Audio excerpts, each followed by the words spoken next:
each is unjust in that which is the subject of his passion.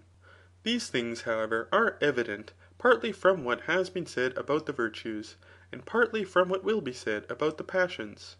It now remains to show for what reason and in what condition men injure each other, and whom they injure. In the first place, therefore, let us explain what we desire, and what we avoid when we endeavour to do an injury.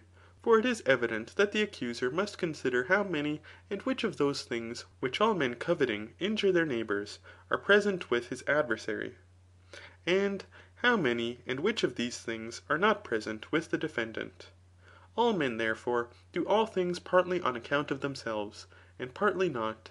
And of those things which they do on account of themselves, some are performed by them from fortune, but others from necessity. And of those things which are performed by them from necessity, some are violently, and others naturally effected. So that all such things as men do not on account of themselves, are partly from fortune, partly from nature, and partly from violence.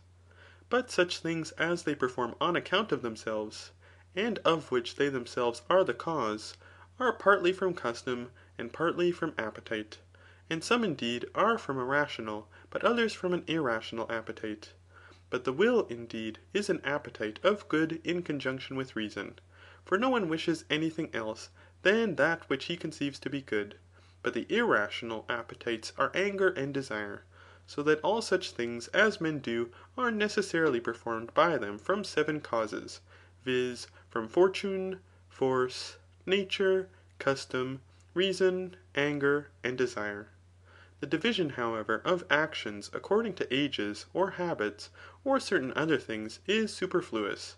For it happens that young men are choleric, or prone to indulge desire. They do not perform things of this kind on account of their juvenile age, but on account of anger and desire. Nor yet on account of riches and poverty. But it happens to the poor indeed to covet riches on account of their indigence, and to the rich to desire pleasures that are not necessary through the power which they have of gratifying their desires.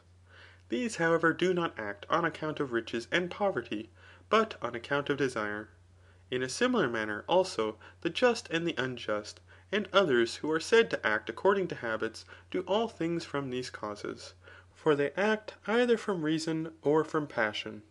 But some indeed act from manners and worthy affections, and others from the contraries to these. It happens, however, that things of this kind are consequent to such like habits, and such to others. For immediately, perhaps, worthy opinions and desires concerning pleasures are consequent to the temperate man, on account of his temperance.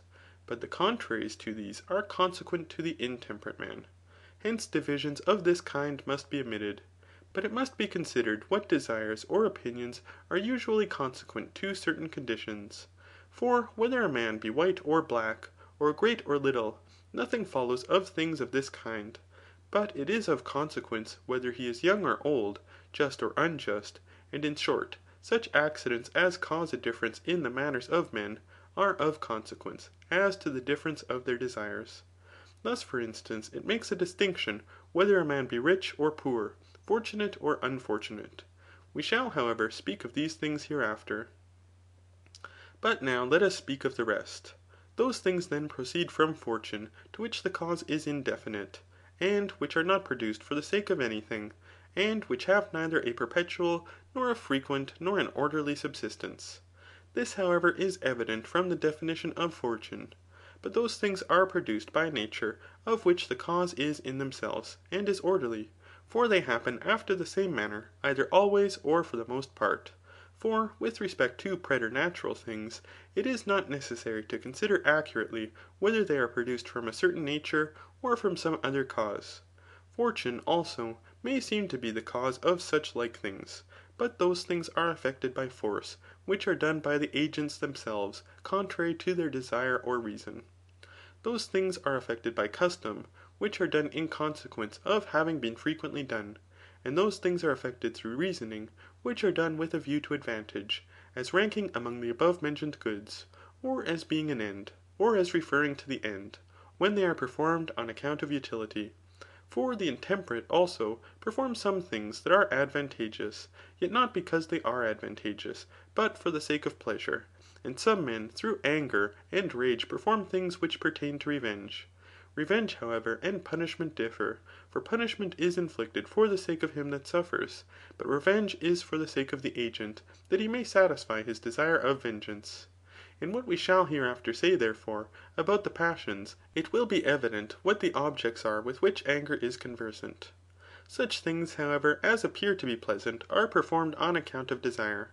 But both that which is done from use, and that which is done from custom are delightful ; for many things which are not naturally pleasant, when rendered familiar through custom, are done with delight.